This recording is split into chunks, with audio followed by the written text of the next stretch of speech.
Good morning বন্ধুরা, সবাই কেমন আছো? আশা করি খুব ভালো আছো। আর একটা সুন্দর সকালে সবাইকে অনেক অনেক ভালোবাসা জানিয়ে আমার ব্লগটা আমি শুরু করে দিলাম। আর সকালেই তো নুন চিনির জল খেতেই হয়, এটা এটা একটা রুটিন হয়ে গেছে আমার।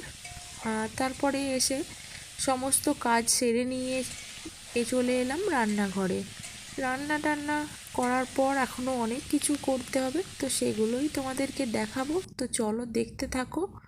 আর এই দেখো, আজকে ভাবছি আমাদের ছাদ বাগানে অনেক বিম করাই হয়েছে, সেগুলো একবার তুলে আনবো। আর আজকে রান্না করছি ফুলকপির তরকারি আর বিউলির ডাল করছি একটু। আর আজকে নিরামিষ করব,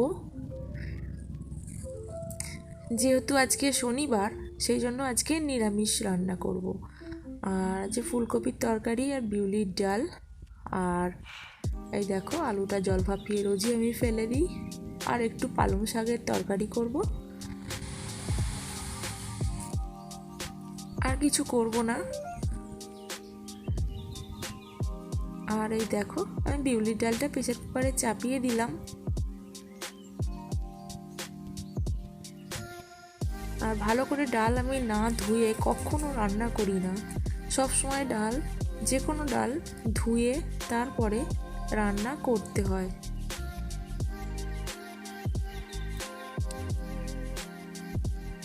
আর নুন দিয়ে সেদ্ধ করলে তাড়াতাড়ি ডালটা সিদ্ধও হয়ে যায়, সেই কারণে আমি নুন দিয়ে সিদ্ধ করি।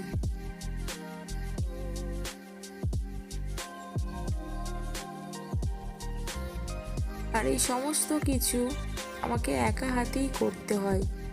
আমাদের মা কুটনোটা কুটে আমাকে অনেকটা সহযোগিতা করে। আর এই দেখো কপিটা আমার ভাজা হয়ে গেল।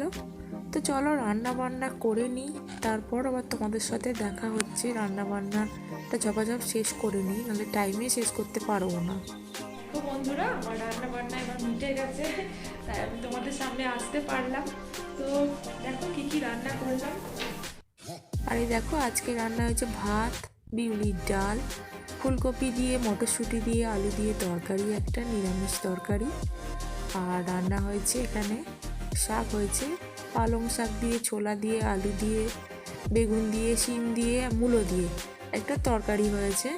আর বেগুন একটা রাতে হবে, কেটে রাখা আছে। আর এটা হচ্ছে ছোলা, ছোলা হচ্ছে চন্দনের জন্য। আর তারপরে রান্না বান্না সেরে নিয়ে আমি আর আমাদের মা টিফিন করতে বসে পড়েছি। দেখো ফুচকা দিয়ে ভাত খাচ্ছে, বলছি বলে দেখো কি করছে। আর তারপরে ছাদে চলে এলাম। ছাদেতে বিম কড়াই হয়েছে, বেশ বড় বড়ই হয়ে গেছে, সেই কারণে বিম কড়াইগুলো তুলে নেব। আর দেখো ভালো বিম কড়াই হয়েছে কিন্তু। আর তুলে নিয়ে তোমাদেরকে দেখাচ্ছি কতগুলো পরিমাণ বিম কড়াই হয়েছে আমাদের। প্রায় অনেকটাই বিম কড়াই হয়ে যাবে, 500-700 হয়ে যাবে মাত্র। তো এই কটা গাছ দেখতে পাচ্ছ, কই কটা গাছ তোমরা তো আগেও দেখেছো আমার ভিডিওতে। আর সবই দুধের প্যাকেটে বসানো আছে গাছগুলো, কোনো টবেও বসায়নি। তো তাতেই আমাদের বিম কড়াই অনেক হয়েছে। আর এতে কোনো সার প্রয়োগ করা হয়নি, এতে শুধুমাত্র সবজির খোলাকে পচিয়ে ব্যবহার করেছে। আর এই দেখো এতগুলো প্রায় বিম কড়াই হয়ে গেছে আমাদের, প্রায় 500-700 মতো হয়ে যাবে। আর তারপরে আমরা একটু শিম তুলে নেব। আর এই দেখো শিম গাছটা, আর এই দেখো শিমটা কতটা তুলেছি দেখো। তো অনেকটাই শিম হয়েছে, আর বিম কড়াই আর শিম মিলে অনেকটাই হয়েছে। তো চলো এবার স্নান টান সেরে নিই, তারপরে আবার দেখা হচ্ছে। বন্ধুরা, আমি স্নান টান করে ঠাকুর সেবা দিয়ে নিয়েছি। আর ঠাকুর সেবা দিয়ে নিয়ে একটু রোদ্দুরে চুলটা শুকিয়ে নিচ্ছি, কারণ এই ভিজে চুলে শুলে আবার সর্দি করবে, ঠান্ডা লেগে, সেই কারণে। আর মিমি দেখো কী করছে, ও ডলকে হাড় পড়াচ্ছে, দেখেছো? চল তোরা একটা ফেস মাখিয়ে দিও। আর ওখানে দাদাভাই আবার কাজ বাড়িয়ে দিয়েছে, তো চলো দেখবে, চলো দাদাভাই কি। আর এই দেখো দাদাভাই মাছ নিয়ে চলে এসেছে। আমি বললাম আজকে নিরামিষ করব, তো নিরামিষ আমার শুধু নিরামিষ হলো, আমি কারণ মাছটা খাইনি। চলো মাছটা ভেজে নিই, তারপরে নাহলে খাওয়া দাওয়াতে দেরি হয়ে যাবে। একেতেই অনেক বেলা হয়ে গেছে, আর খেতে বসে খাবার টেবিলে এসে সবাই যে বসে থাকবে সেটা আমার মোটেও ভালো লাগে না। আর দেখো মাছ আমি ভেজে নিচ্ছি আস্তে আস্তে। আর চলো এবার খাওয়া দাওয়া স্টার্ট করা যাক। এই দেখো আজকে কলা পাতায় খেতে ইচ্ছা হলো, তো একটা দাদা কলা পাতা কেটে নিয়ে যাচ্ছিল, তো সেই দাদাটাই কলা পাতাগুলো দিয়ে গেল। আর কলা পাতায় ভাত খেতে খুব ভালো লাগে, তো কেউ যখন খেলো না তখন আমি খেয়ে নিলাম কলা পাতায় ভাত। দিয়ে কিরম মজা করছে দেখছো? ও এখন আর দেখো চন্দন আমার মাথার উপরে উঠে বসে আছে। আর তারপরে বিকেলবেলা চলে এলাম একটু হাঁটতে। রোজই আসি, তোমরা সবাই জানো, যারা আমার ব্লগ দেখো তারা সবাই জানো যে বিকেলবেলা করে একটু হাঁটতে আসি, কারণ একঘেয়ে বাড়িতে বসে থাকতে ভালো লাগে না। আর তারপর সন্ধেবেলা দেখো একটু চা কফি খেয়ে নিলাম। প্রচণ্ড জল ঘাঁটটা হচ্ছে, সব সময় অনবরত জল ঘাঁটতে হচ্ছে, সেই কারণে সর্দি আর ভালো হচ্ছে না, উপরন্ত বেশি করে সর্দি লেগে যাচ্ছে আরও। কিছু করার নেই, সব কিছু মানিয়ে গুছিয়ে নিয়ে সংসার করার নামই জীবন। মেয়েদেরকে সব কিছু অ্যাডজাস্ট করে চলতে হয়। আর তারপর আমি আটাটা মেখে নিচ্ছি, কারণ রুটি তৈরি করতে হবে আবার। আমাকেই সমস্ত কাজ করতে হচ্ছে, সকালবেলা ঝাঁট দেওয়া মোছা থেকে শুরু করে সমস্ত কিছু, রান্না থেকে শুরু করে আমি আর পেরে উঠছি না, কিন্তু কিছু করার নেই, সমস্ত কিছু সহ্য করে সংসারে থাকতে হয়। এটার নামই হয়তো জীবন। ভগবান সেই জন্যই মেয়েদেরকে এত ধৈর্য আর সহ্য করার ক্ষমতা দিয়েছে।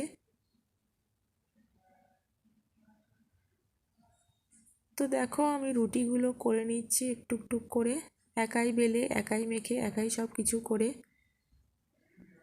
তো কারো কাছে কষ্টের কথা বলে কোনো লাভ নেই, কেউ কারো কষ্ট বুঝবে না, উপরন্ত পিছন হলেই আবার বদনাম করবে।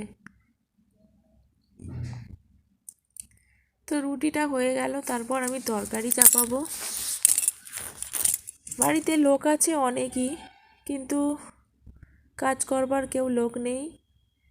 একেতেই আমার লো প্রেশার, সেসব মুখ বুজে সহ্য করে নিয়ে সব কিছু সহ্য করতে হয়, শুধুমাত্র সংসারটাকে আমি ভালোবাসি বলে।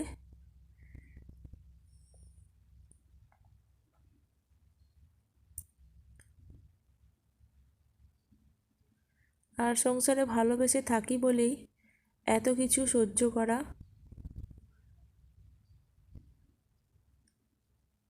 আর যে যত সহ্য করবে তাকে তত সবাই মিলে চেপে ধরবে, এটাই হয়েছে সংসারের নিয়ম। সেই প্রথম থেকেই আমি দেখে আসছি, আর বিয়ে হওয়ার পর থেকেই আমি এই সমস্ত কাজ এরকমভাবেই একা হাতেই করি। মাঝে কয়েকটা দিন হয়তো অন্য কেউ করে দেয় যখন তাদের মন ভালো থাকে।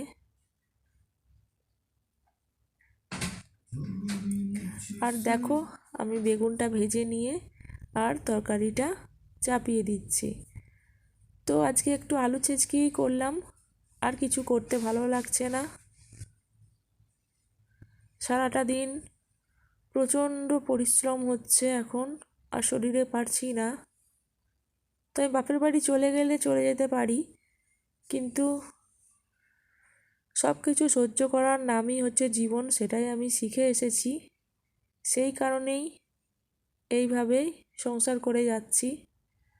তো আমার এই ব্লগটা তোমাদের যদি একটুও ভালো লেগে থাকে তোমরা লাইক শেয়ার কমেন্ট করো। আর যারা যারা আমার চ্যানেলে নতুন আছো তারা অবশ্যই চ্যানেলটাকে সাবস্ক্রাইব করো, তাতে আমি একটু ভিডিও বানানোর জন্য উৎসাহ পাই আর নতুন নতুন ভিডিও তোমাদের সামনে আমি নিয়ে আসতে পারি। দেখো গ্যাসটা আমি ভালো করে মুছে নিচ্ছি, তার কারণ তোমাদেরকে আগেও বলেছি রান্নাঘর অপরিষ্কার রেখে যেতে নেই। রান্না করার পর সব সময় পরিষ্কার রেখে তারপরে রান্নাঘর থেকে বেরোতে হয়।